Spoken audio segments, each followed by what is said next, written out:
So I made a poll asking you guys what series you would like to see me talk about, and over 50% of you guys voted for Pumpkin Night. But before I checked out the series, I had a lot of comments saying that I should watch out for the English translation. But I went into it thinking, it can't be that bad, right?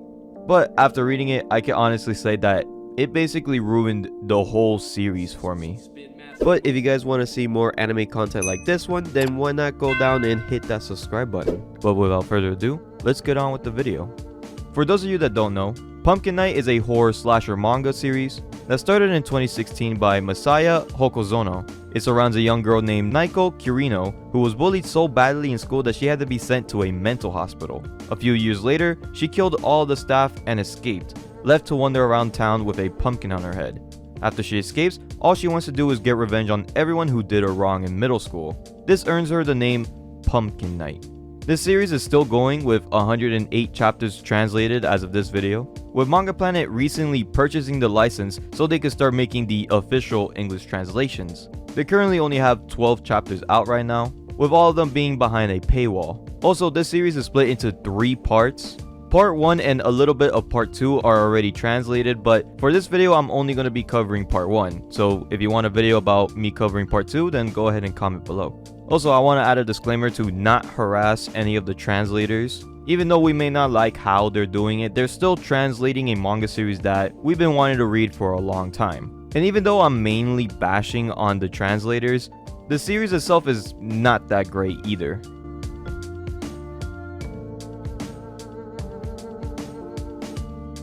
The series opens up with Naiko Kirino donning a pumpkin mask, brutally slaughtering the staff at a mental hospital.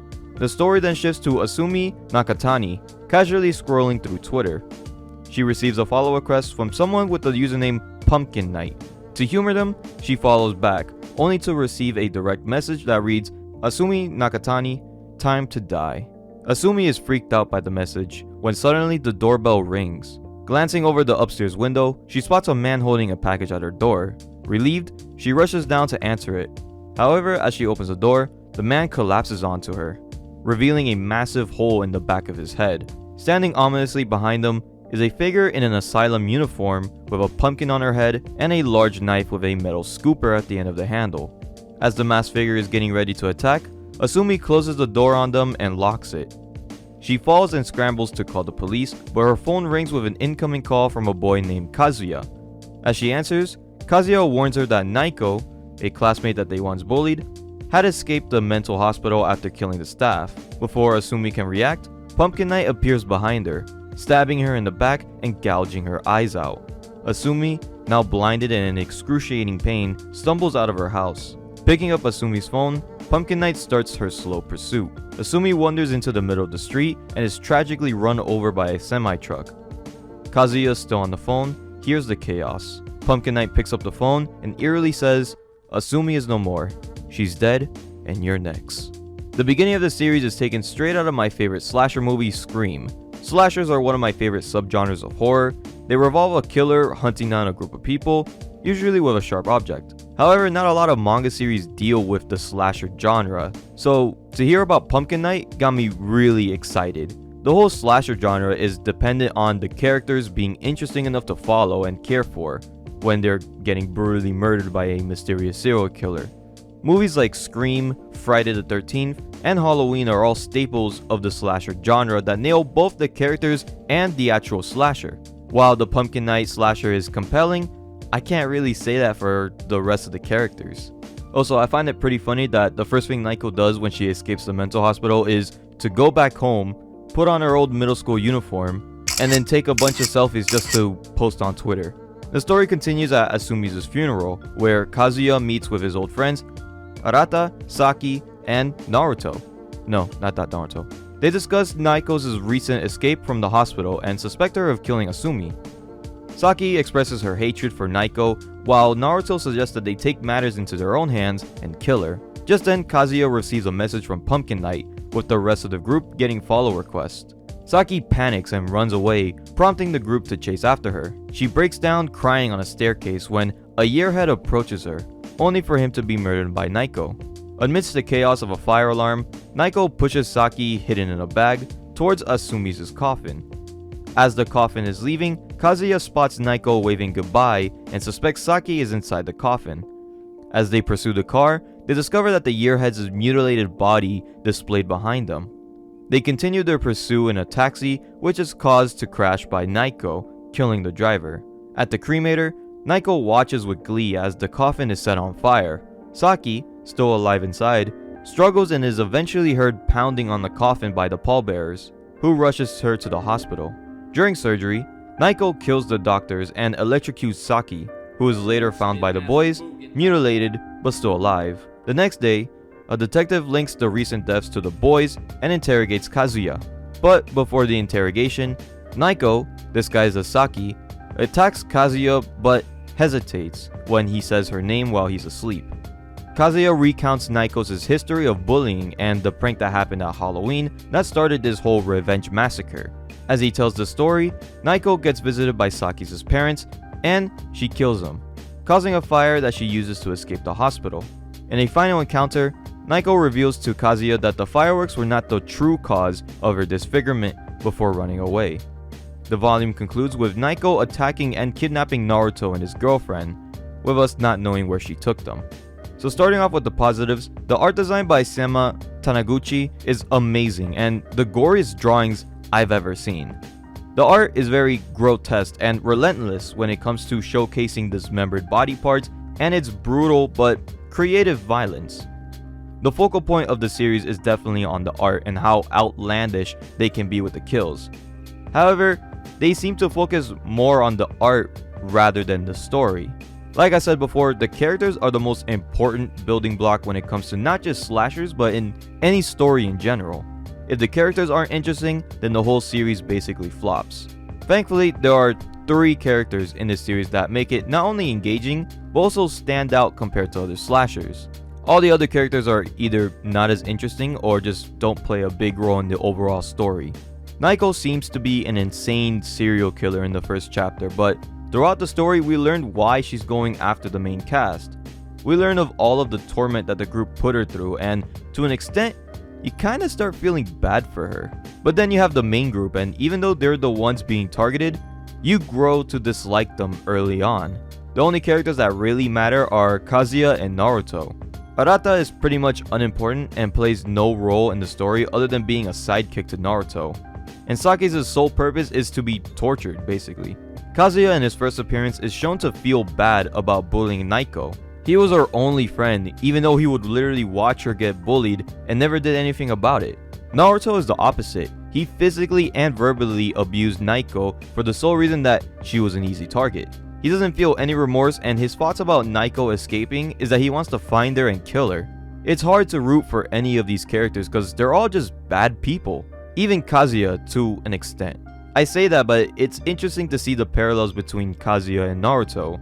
How one is dealing with the guilt and shame of their past actions, while the other is basically a maniac.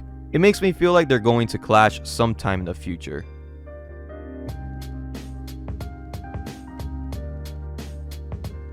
Naruto wakes up tied to a pole, with his girlfriend lying on the ground, blindfolded and tied up. The closer his girlfriend crawls to him, the tighter Naruto gets choked.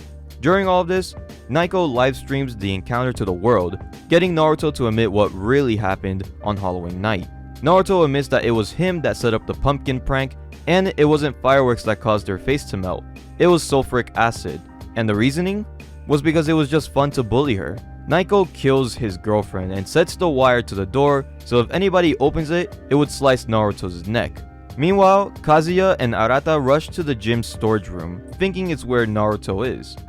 Naruto asks for forgiveness, but Naiko never got forgiveness when she was being bullied by anyone, except from Kazuya. Naruto uses this to manipulate her, saying that it was all Kazuya's idea to bully her. When she gets close, Naruto wraps the wire around his throat to her hand, and with perfect timing, Arata bursts through the door, destroying her fingers. Arata launches at her, beating her up with punches and kicks as Kazuya watches. Kazuya begins to feel guilty again, and unlike the last time, he kicks Arata off her and confesses his love to her. This lovely moment gets interrupted by Naruto and Arata, hitting them in the head with baseball bats. After this, Naruto makes a phone call to an unknown contact to get rid of the bodies. Back at the police station, the detective's investigation gets cancelled for an unknown reason. That night, a van approached the gym storage room, and the driver is none other than Naruto's father, Donald J. Trump. Trump is the mayor of this city. He uses his political power to get rid of all the traces of the livestream, including the incident at Halloween. Trump brings them to a construction site where they dump the bodies in a hole that's meant to be covered up in cement the next morning. However, Kazuya is still alive due to landing on Naruto's girlfriend's body, while Naiko is impaled by metal rods. We see that Arata is still paranoid that Naiko would come back, and unbeknownst to him, his fears are becoming reality. She disappears, and Kazuya is saved by the detective's partner, who was dressed up as Pumpkin Knight. We learn that the policewoman's father was killed by Donald Trump. That's such a weird sentence to say. This incident led her to becoming a cop and waiting for an opportunity to strike. Kazuya, after the death of Naiko, loses his mind, becoming unhinged just like Naiko. The Pumpkin Knight has come back. The story from here on out becomes secondary, and it really shows when they decide to add Donald Trump. If you expect a serious, scary slasher series, then this isn't for you. But the story was already a bit of a mess from the beginning. Normally, slasher movies or series would build up the suspense and mystery. However, this series doesn't have any mystery or build up, and goes straight into the gores and killings. It doesn't give us time to breathe and take in the characters and the whole situation, which is expected from a 90-minute film, but not from a manga series with over 100 chapters. The translations don't help with this either. Fans have compared this to Ghost Stories, a horror anime series with a dub production that just let the cast and directors do whatever they wanted. Hey, put the donuts down! Drop the Krispy Kreme, Serpico! We need your help Does here! my house look like my father and my brother after 9 months or something? Yeah, boogity-diggity-diggity-diggity-diggity-diggity-diggity-diggity! So, from the beginning, it was just filled with jokes and funny gags. But with Pumpkin Knight, the more chapters go on, the more memes and unfunny jokes start to appear more frequently. It ruins the actual scariness and intensity of the whole series when an actual frightening moment is followed by a cheese and crackers joke. I don't know who the hell wrote that line. It would have been better if this tone was just set in the beginning. With this series having a major cult following in Japan, I doubt that these jokes and unserious moments were coming from the actual creators. I wish that that was the end of it, but it actually gets much worse.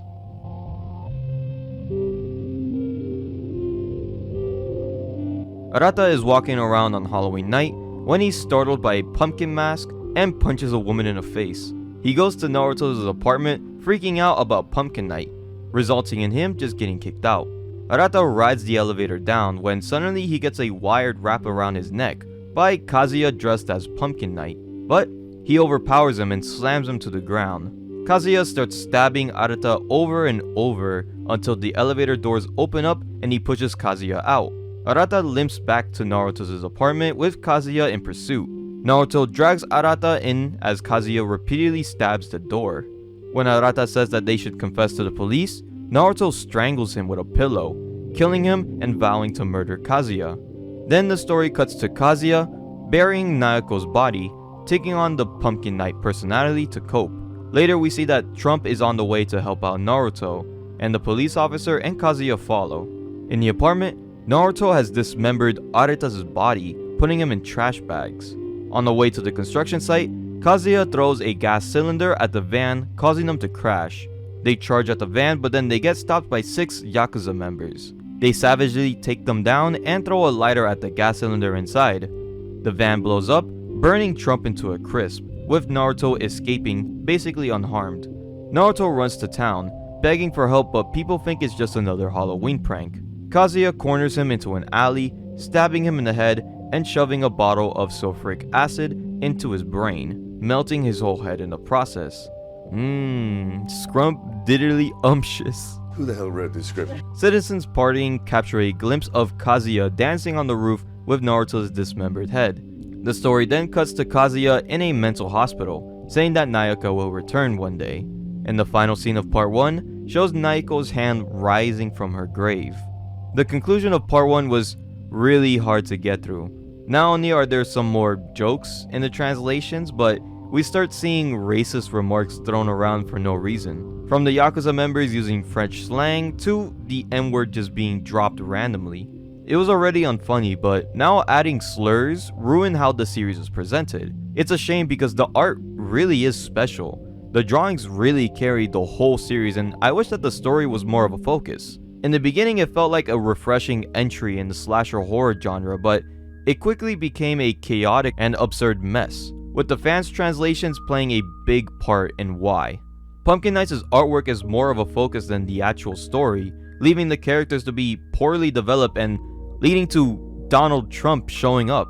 Even though it's known for its outlandish gore fest, it still leaves much to desire. Nonetheless, it still gives some level of entertainment. So thank you guys for watching this video. I hope you guys enjoyed it. Let me know if you guys want me to cover part 2 of Pumpkin Knight in the comments below. But if you guys like more horror, anime, and manga content, then why not go ahead and hit that subscribe button. But I'll be seeing you guys in the next video.